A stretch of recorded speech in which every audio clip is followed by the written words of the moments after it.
자, 프리시전과 리콜은 저도 맨날 헷갈려서 이번 기회에 한번 정리를 싹 했어요. 그래서 여러분들도 많이 헷갈리는 분들 있을 텐데 제가 이 좋은 설명 방법을 알아냈으니까 이제는 평생 안 까먹을 겁니다. 그러니까 한번 끝까지 한번 봐보십시오. 자, 일단 여러분들이 알고 있는 개념부터 한번 보여드릴게요. 이렇게 알고 있었을 거예요.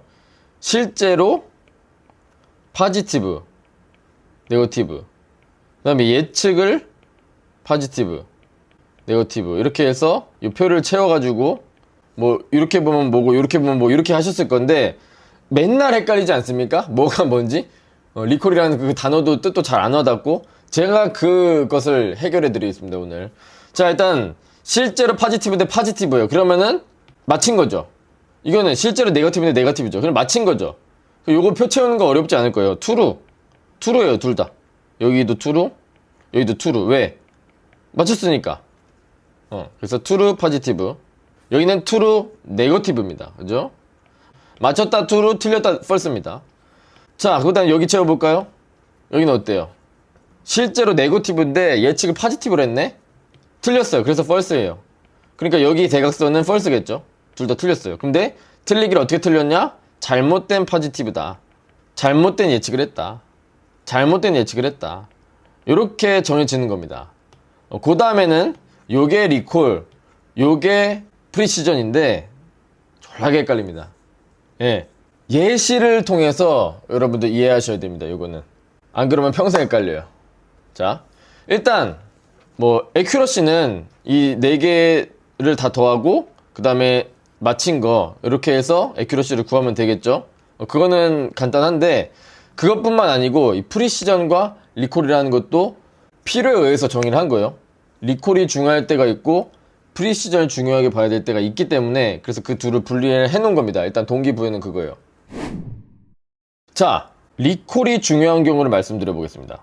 이 리콜은 실제로 포지티브인데 그 중에서 예측을 잘한 거의 비율을 바로 리콜이라고 불러요. 자, 실제로 포지티브인데 예측을 포지티브로 잘한 게 중요한 때가 뭘까요? 다시 말해서 얘는 조금 손해를 봐도 된다는 얘기거든요. 왜냐면 리콜을 얘기할 때는 얘를 안중에도 없다는 거잖아요. 얘는 안중에도 없어요. 그래서 false positive, 잘못된 positive는 괜찮다. positive는 positive인데 잘못된 positive는 괜찮다라고 하는 케이스가 바로 뭘까요? 하지만 false negative는 있어서는 안 된다는 얘기예요. 하지만 false negative는 있어서는 안 된다. 잘못된 실제로 positive인데 negative라고 해서는 안 되는 그 상황이 뭘 거냐? 그렇죠. 암 건진이 바로 그 예시가 되겠죠. 그래서 이 병원 같은 데서는 이 리콜이 중요하다고 볼 수가 있겠습니다. 진짜 암인데 암이라고 진단하는 게 중요. 그렇죠. 병원에서는 이것이 중요하다는 거예요. 둘째, 그럼 프리시전은 언제 중요할까요? 프리시전. 이건 뭐 재현율 이렇게 말을 하는데 재현율 여기 이 말뜻에 저기 하면은 좀 안 되고요. 쉽지가 않고요. 프리시전 차라리 정확도라는 의미에서 뭐랬어. 이것도 그렇게 확 와닿지는 말 자체로 이해한다기보다는 예시로 이해하십시오. 프리시전이 중요한 경우는 자, 그럼 반대겠죠? 자, 요게 프리시전입니다. 요것분의 요거. 내가 포지티브로 예측한 것 중에서 진짜 맞는 거. 얘가 예측을 포지티브로 했는데 진짜 그게 맞는 거. 그게 중요해요. 다시 말해서 요거는 안 중요하고 요거는 중요한 거. 그게 뭘까? false negative는 안 중요하다. 그러니까 잘못된 negative는 괜찮다라는 거예요. 잘못된 네거티브 정도는 괜찮다. 실제로 맞는데 아니라고 한 거는 괜찮은 거예요. 그렇지만 실제로 아닌데 맞다고 하는 거는 좀 위험하다. 그때 프리시전이 중요한 겁니다. 요 예시를 들어보겠습니다. 흰머리 뽑는 기계. 흰머리 뽑는 기계. 저는 항상 옛날부터 이런 발명품을 가지고 싶었어요. 빗인데 이걸 싹 빗어. 그러면은 이 빗이 칵 깨무는 거야. 지나가면서 흰머리를 칵 깨물어. 그래서 또르르르 이렇게 뽑혀. 뿌르르르 뽑혀. 뿌르르르 뽑혀. 근데 흰머리 뽑지 말라는 얘기 들어봤어요? 왜 뽑지 말라고 하던가요? 머리털이 없어질 수 있다는 거예요. 그만치. 그래서 그런 경우에는 흰머리 뽑는 걸 조심해야 됩니다. 그러면 그때는 어때요? 흰머리가 아닌데 흰머리라고 착각하고 겉머리를 뽑아버리면 잣대지 않습니까?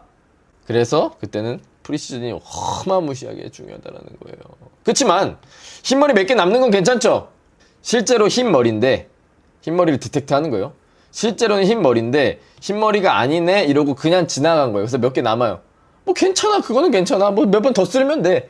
몇 번 더 쓸어주면 돼. 바로 그 느낌이죠. 이해가 확 되지 않습니까? 바로 그게 프리시전이 중요한 경우이고, 뭐 하나 더 있어요. 이것도 많이 드는 예시 같아요. 스팸 메일함. 스팸 메일함에 쳐넣기. 자, 스팸 메일함에 넣는데, 자, 실제로 스팸 메일이에요. 실제로 스팸 메일인데 내가 잘못 스팸이 아니라고 예측했어, AI가. 그래서 기본 메일함에 넣어놨어요. 그거는 괜찮아요. 상관없어요. 내가 조금 귀찮고 말 뿐이야. 야, 임마 이거 스팸이라니까? 이러고 그냥 말면 돼요. 근데 엄청나게 중요한 메일이야. 논문이 액셉됐대. 논문이 메이저 리비전이래. 뭐 3주, 마이너 리비전이래. 한 달 뒤까지 제출하래. 근데 그거를 3주가 지나서 본 거예요. 제 얘기를 할 거. 스팸 메일함에 들어가 있어가지고. 그러면 어떡해? 누가 책임질 거야? 그래서 그때는 요것을 줄이는 게 굉장히 중요하다는 거예요. 왜? 스팸 메일이 실제로는 아닌데 엄청 중요한 메일인데 스팸 메일이라고 분류를 해가지고 그 메일에 쳐넣는 바람에 내가 확인을 못한 거야. 논문에 액셉됐다. 뭐 채용됐다. 채용이 됐으니까 다음 주까지 몇 월 며칠에 인성 면접하러 오세요? 못 봤어. 그래서 떨어졌어. 다른 사람이 붙었대. 어떡할 거야? 큰일 나는 거예요. 그래서 그때는 프리시전이 중요하다. 요것분의 요거인 프리시전이 중요하다라는 겁니다. 아찔하지 않습니까? 예, 바로 그거예요. 그래서 요렇게 예시를 들면 되고, 어떻게 할까? 이거를 잘 암기하려면 뭐 어떻게 하나씩 따야지. 리콜 암검사를 떠올리십시오. 리콜 암검사가 중요하다. 프리시전 흰머리 기계를 떠올리시죠. 르함 푸인. 리암 니슨 아니죠? 리암 푸인이죠? 더 좋은 거 없나? 리암만 확실하게 기억하세요. 리암만 기억하면 프리시전은 남는 거잖아. 리암 니슨만 기억하세요, 그러면. 리콜이 암인 거를 확실히 기억했으면 리콜이 뭔지 알면 프리시전은 다르게 세면 되니까. 그죠? 리콜이 이것분의 이거라는 걸 알게 되면은 그럼 프리시전은 이것분의 이거라는 걸 자동으로 알게 되니까 리암만 외워주십시오. 리암. 오케이? 리콜 암검사. 리콜 암검사. 그렇게 이해해 주시면 되겠습니다. 오케이, 바리? 그렇게 해주면 되는 거예요. 자, 그런데 이 리콜 프리시전은 트레이드 오프가 있어요. 트레이드 오프가. 그래서 그거에 대해서 마지막 설명을 드려보도록 하겠습니다. 자, 이것도 굉장히 중요한 내용입니다. 이것도 진짜 쉽게 한 방에 이해할 수 있는 그런 예시를 한번 들어볼게요. 자, 아까 암 진단하는 거 있었죠? 만약에 X축이 그 암을 진단하는 데 있어서 판단할 수 있는 어떤 수치라고 하겠습니다. 암 가능성 수치라고 해볼게요. 0부터 10까지가 있는 거예요. 0부터 10까지 스코어가 있고, 자, 1, 2, 4, 5, 8, 9 이렇게 6사람이 이 병원에 와서 검사를 했다고 합시다. 6사람인데 파란색은 암 가능성 수치도 낮고 실제로 암이 아니었어요. 그래서 암이 아닌 사람은 파란색으로 표현을 해보겠습니다. 이렇게. 근데 한 5점쯤 돼도 암이 아닐 수도 있고 4점쯤 됐는데도 불구하고 암인 사람이 있을 수 있어요. 실제로 암. 그래서 요렇게 6사람 이 검사를 했다고 합시다. 그래서 여기는 10점, 여기는 0점이고 1, 2, 4, 5, 8, 9 이렇게 6사람이 검사를 한 상황에서 그 다음에 판단을 할 때 이렇게 판단 스레시홀드를 정하는 거예요. 만약에 스레시홀드를 굉장히 낮게 잡으면 이 사람은 그냥 병원에 들어오기만 해도 그냥 암이라고 진단해버리는 의사인 거예요. 미친 의사인 거예요. 예를 들어서. 근데 뭐에 미쳤냐면 안전에 미친 거야. 안전에 미쳐가지고 조금이라도 수치가 높으면은 이거 암입니다 막 이렇게 해버리는 거예요. 왜? 암이 맞는데 아니라고 진단하면은 진짜 큰일 나거든요. 그래서 조금이라도 높으면 진짜 위험하다, 아니면은 뭐 암이다 이렇게 진단해버리는 거예요. 근데 그래서는 안 되겠죠. 적절한 곳을 찾아야 될 텐데 이 스레시홀드를 쭉 올려가면서 생각을 해보도록 하겠습니다. 그럼 일단 첫째, 스레시홀드를 좀 낮게 잡으면 어떤 거예요? 리콜을 중요하게 보는 걸까요? 프리시전을 중요하게 볼까요? 그리고 늘리면 리콜을 중요하게 보는 걸까요? 프리시전을 중요하게 보는 걸까요? 자, 이게 판단이라고 했습니다. 이것보다 왼쪽에 있는 사람은 암이 아니다라고 진단할 거고, 이것보다 오른쪽에 있는 사람은 암이라고 판단하는 바로 그 기준이 되는 거예요. 근데 이 기준은 의사마다 다른 거죠. 의사마다 다른 거죠. 어떤 의사는 안전이 제일이다. 어떤 의사는 건강하십니다. 괜찮습니다. 그래서 한 명 정도는 못 발견할 수도 있어요. 그렇지만 파란색 같은 경우에는 이렇게 체킹을 해버리면은 암이 아닌데도 암이 맞다고 해버리니까 막 엄청 센 약 투여하고 이렇게 되는 거예요. 막 뭐 일부 기관을 막 떼어내고 막 이래야 돼. 폐를 반쪽을 떼내야 돼. 이건 너무 심하잖아요. 그죠? 그래서 그것을 오히려 중요하게 볼 수도 있는 거예요.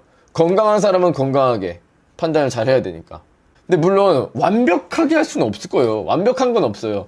이 스레시홀드를 어떻게 잡아도 리콜과 프리시전이 둘 다 1이 될 수는 없습니다. 그거는 어쩔 수 없어요. 이 세상이 그래. 이 세상이 그래. 그건 어쩔 수 없어요. 암 가능성 수치가 작은데도 암인 사람이 있고, 암 가능성 수치가 높은데도 암이 아닌 사람도 존재는 합니다. 그래서 이 스레시홀드를 잘 정해 주셔야 된다라는 거고, 그래서 트레이드 오프를 잘 하셔야 된다. 바로 그겁니다. 오케이, 바리? 자, 가봅시다. 여기서부터 한번 가볼게요. 스레시홀드를 기준이라고 할까? 이렇게 한번 써놓고 하나씩 값을 적어볼게요. 기준을 0.5로 잡았을 때 어떻게 될까요? 이렇게 생각하시면 돼요. 프리시전은 내가 암이라고 진단 내린 사람 중에 진짜 암. 그러면은 하나, 둘, 셋, 넷, 다여 6분의 3이 됩니다. 리콜은 어떨까요? 리콜은 진짜 암인 사람 중에서 암이라고 잘 진단 내린 경우예요. 그래서 분모를 생각하자면 프리시전의 분모는 그냥 이 막대기보다 오른쪽에 있는 거 개수 세시면 돼요. 분모는. 리콜은 이 빨간색만 보시면 되는 거예요. 분모를 얘기할 때. 진짜 암인 사람 중에서 내가 암이라고 잘 예측한 거를 봐야 되니까. 그래서 무조건 3인 겁니다. 리콜은 무조건 3이 되는 거예요. 분모가. 왜냐면 실제로 암인 사람들 중에서 내가 암이라고 잘 예측한 건지를 따져봐야 되는 거니까. 그리고 스레시홀드 낮으면은 엄청 안전하게 가는 거라고 했습니다. 그래서 리콜은 여기서 어떻게 된다? 1이 나오는 거예요. 100점이 나오는 거예요. 리콜은 100점. 다만 어때요? 프리시전이 낮은 거예요. 너무 안전주의로 가다 보니까 그냥 건강한 사람도 암이라고 해버린 거예요. 건강한 사람도. 이건 문제가 있는 겁니다. 그죠? 문제가 있는 거예요. 그 다음 기준을 1점으로 잡아볼게요. 그러면은 어떻게 됩니까? 프리시전 어떻게 돼요? 하나, 둘, 셋, 넷. 일단 옮겨놓고 하나, 둘, 셋, 넷, 다섯. 그죠? 그것분의 3이죠. 5분의 3이 바로 프리시전이 되겠습니다. 리콜은 진짜 암인 사람 중에서 내가 암이라고 판단한 사람 3분의 3 여전하죠. 3분의 3입니다. 아직도 안전하게 보고 있는 거예요. 안전하게 가고 있습니다. 조금 더 올려. 그러면 뭐 3이라고 하자. 기준. 그럼 4분의 3 여기는 여전히 3분의 3입니다. 그 다음에 4.5까지 가보자. 여기서 뭐가 달라지겠죠? 자, 예측한 사람 분의 진짜인 거예요. 내가 예측한 암이라고 예측한 사람 분의 진짜 암. 그러면 3분의 2죠. 리콜은 어떻습니까? 진짜 암인 사람 중 무조건 3분의라 그랬어요. 얘는 진짜 암인 사람들 중에서 내가 암이라고 진단한 사람. 그래서 3분의 2가 되는 거예요. 이제 리콜이 약간 떨어졌습니다. 그 다음 더 높이잖아요. 그러면 프리시전은 어떻게 돼요? 100점 돼버려요. 프리시전은 이렇게 쭉 오면서 점차 커지고 리콜은 점차 낮아지는 거예요. 왜? 스레시홀드가 엄청 낮다라는 것은 되게 안전하게 보는 거고, 스레시홀드가 엄청 높다는 건 되게 엄격하게 보는 거예요. 진짜 이 사람은 암이 아니면 말이 안 돼. 담배를 하루에 30갑을 핀대. 담배를 하루에 30갑을 피워. 암 가능성 수치가 10이야 10. 그러면은 암의 가능성, 이건 그냥 암인 거예요. 시커매 막 엑스레이 찍었는데. 그러면은 저기 해야겠죠. 그 시커멓게 나오진 않나? 모르겠네. 예. 자, 그래서 2분의 2 프리시전 높아졌습니다. 다만 리콜은 조금 떨어지게 되는 거예요. 3분의 2, 아직은 3분의 2네. 8.5. 어떻게 됩니까? 여기는 1분의 1, 여기는 3분의 1. 떨어졌죠? 자꾸 떨어지죠? 자, 마지막 9.5로 잡고 끝냅시다. 여기는 0. 리콜도 0. 여기는 할 필요 없었네. 자, 그래서 스레시홀드를 쭉 올려가면서 보니까 프리시전은 자, 여기서 한 번 정도 떨어지고 여기서 아예 1 찍어버려요. 쫙 1 찍어버려요. 점점점 올라갔다가 살짝 떨어졌다가 쫙 올라가서 1 찍고 1 찍고 그 다음에 뭐 마지막에 0 돼버리는데 그건 뭐 생략합시다. 리콜은 어떻습니까? 처음에는 컸다가 점차 내려와서 이제 마지막에 0을 찍는 그런 모습을 보입니다. 이게 바로 프리시전 리콜의 트레이드오프다. 그래서 이런 기준 어떤 그런 스레시홀딩을 잘 해가지고 원하는 어떤 무언가를 잘 해야겠죠. 무조건 프리시전과 리콜을 둘 다 1로 만들 수는 없는 거예요. 누군가는 커지면 누군가는 작아질 수밖에 없는. 그래서 이 조절, 트레이드오프를 잘 해줘야 된다라는 거죠. 오케이, 그 정도로 프리시전과 리콜 설명을 마치도록 하겠습니다. 또 이거 뭐 재미난 예시 떠오르면은 영상 보신 분들이 댓글 한 번씩 남겨주세요. 또 재미난 거, 흰머리 뽑는 기계보다 더 웃긴 거 있으면 나와보라 그래 한번. 네. 오케이, 이 정도.